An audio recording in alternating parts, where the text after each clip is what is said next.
Hello friend, welcome to knowledge point 02। आपका मैं अपने चैनल पे बहुत बहुत स्वागत करता हूं। आज की अपनी इस वीडियो में मैं गाय भैंस में थनैला रोग, उसका कारण, लक्षण, रोकथाम, उपचार और देसी इलाज के बारे में बताऊंगा। तो फ्रेंड, चलते हैं सबसे पहले इस रोग की तरफ। गाय भैंस में थनैला रोग एक सामान्य रोग है। इस रोग से गाय भैंस के स्तन में सूजन या दर्द होता है। आज हम इस वीडियो में इस रोग का कारण, लक्षण, रोकथाम, उपचार और देसी इलाज के बारे में बताएंगे।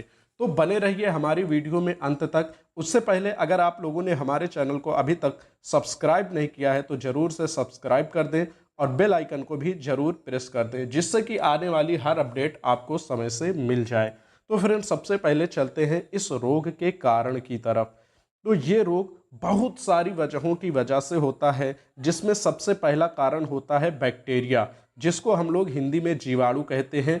ये जीवाणुओं के द्वारा होने वाला रोग है। इसके अलावा ये कवक संक्रमण यानी फंगल इन्फेक्शन के द्वारा भी ये रोग हो सकता है।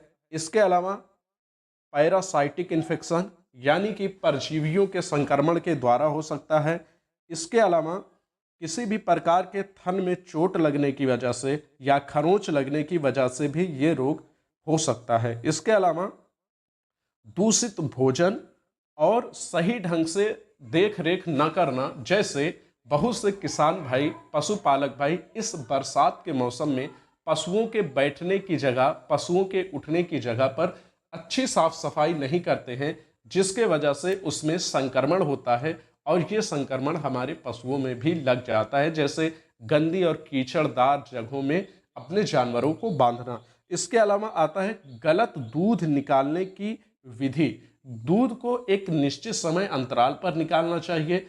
दूध को निकालने की अच्छी विधि अपनाना चाहिए, नहीं तो गलत दूध निकालने की विधि से भी ये रोग हमारे पशुओं में हो जाता है। अब फ्रेंड, बात करते हैं इस रोग के लक्षण क्या क्या होते हैं। इस रोग में सबसे पहला जो लक्षण दिखाई देता है वो पशुओं के स्तन में सूजन आ जाती है और उनमें दर्द रहता है। स्तन में लाल रंग दिखाई देते हैं, पूरी तरीके से स्तन सूजा हुआ और लाल रंग का दिखाई देने लगता है। स्तन गर्म रहता है। दूध में बैक्टीरिया की मात्रा बढ़ने लगती है। गाय भैंस उदास रहने लगती है और उनमें भूख कम लगती है। इसके अलावा कभी कभी दर्द इतना बढ़ जाता है कि आप जैसे ही उनके थन को छूते हो वो इधर उधर भागने लगते हैं, पैर मारने लगते हैं और दूसरी चीज़ें करने लगते हैं। आज के इस वीडियो में मैं आप लोगों को इस रोग के रोकथाम और उचित उपचार के बारे में बताऊंगा, तो अंत तक हमारे वीडियो में जरूर बने रहिए। इस रोग का रोकथाम, सबसे पहले हम बात करते हैं कि ये रोग गंदगी की वजह से, खराब प्रबंधन की वजह से ज़्यादा होता है, जिसके लिए साफ सफाई का उचित ध्यान रखना चाहिए। इसके अलावा समय समय पर अपने पशुओं को अपने डेयरी फार्म पर किसी भी वेटेनरी डॉक्टर से वैक्सीनेशन करवाना चाहिए। उनमें जीवाणुओं से लड़ने की प्रतिरोधक क्षमता को बढ़ाने के लिए टाइम टू टाइम उन्हें वैक्सीन देना चाहिए। दूध निकालने के बाद स्तन को अच्छी तरीके से साफ कर देना चाहिए, जिसके वजह से इन्फेक्शन के चांसेस कम हो जाते हैं।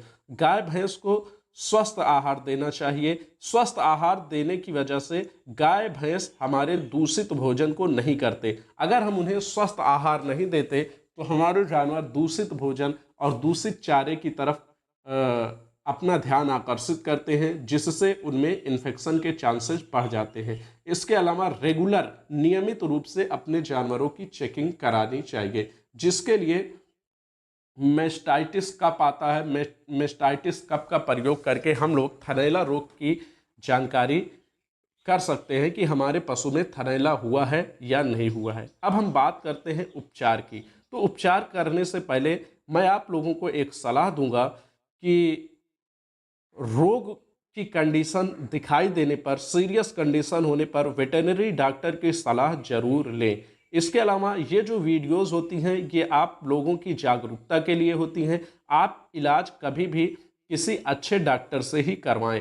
बात करते हैं अब इसके उपचार की। तो इसके उपचार में सबसे पहले हम अपनी हम अपनी गाय भैंस को संक्रमण से बचने के लिए, जीवाणुओं से बचने के लिए एंटीबायोटिक दवाओं को देते हैं, जिसमें मुख्य रूप से प्रयोग होने वाली दवाएं पेनिसिलिन, सेफेलेक्सिन, सेफोपेराजोन, एमॉक्सिसिलिन, ऑक्सीटेट्रासाइक्लिन, इन सब दवाओं का प्रयोग किया जा सकता है। फिर हम बात करते हैं कि इस संक्रमण में पशुओं के थन में दर्द बहुत ज़्यादा होता है, तो दर्द के लिए कुछ पेन रिलीवर हैं, कुछ दर्द निवारक दवाएं हैं, इनको हम आपको बता देते हैं, जैसे केटोफ्रोफेन, मेलॉक्सिकैम, कार्प्रोफेन, इब्रूफेन। इन सब दवाओं का उपयोग हम लोग पशुओं के थनैला रोग को कंट्रोल करने के लिए कर सकते हैं। तो फ्रेंड, जैसा कि आपको पता होगा कि मैं अपनी हर वीडियो में आप लोगों को एक देसी उपचार के बारे में ज़रूर बताता हूं, तो इस रोग का भी मैं आपको देसी उपचार बताऊंगा। इसके लिए आपको नीम के पत्तों का एक पेस्ट बनाना है। नीम के पत्तियों को लेकर उसको पीस लेना है और उसमें हल्दी के कुछ मात्रा को डाल देना है। ये सब बहुत अच्छे नेचुरल एंटीबायोटिक्स होते हैं। जीवाणुओं को रोकने की एक उचित विधि होती है जो प्राकृतिक ने हमें दिया है, उस चीज का हम प्रयोग करेंगे। नीम के पत्तों का पेस्ट बना लेंगे, जिसमें थोड़ी सी हल्दी डाल करके हम पशुओं के थनों पर लगाएंगे, जिससे बैक्टीरिया का जो संक्रमण होता है ये काफ़ी हद तक कम हो जाता है। इसके अलावा गाय भैंस को तुलसी का रस हम उनके भोजन में या समय समय पर देते रहेंगे, जिनसे उनका इम्यून सिस्टम, प्रतिरोधक क्षमता मजबूत होती है और उन्हें रोगों से लड़ने में मदद मिलती है। गाय भैंस को गर्म पानी से नहलाने के बाद हमेशा ठंडे पानी से भी नहला दिया जाए, जिससे कि उनकी बॉडी को रिलीफ मिलेगा। फ्रेंड, आज की वीडियो में इतना ही। मिलते हैं हम अपनी अगली वीडियो में, तब तक के लिए धन्यवाद।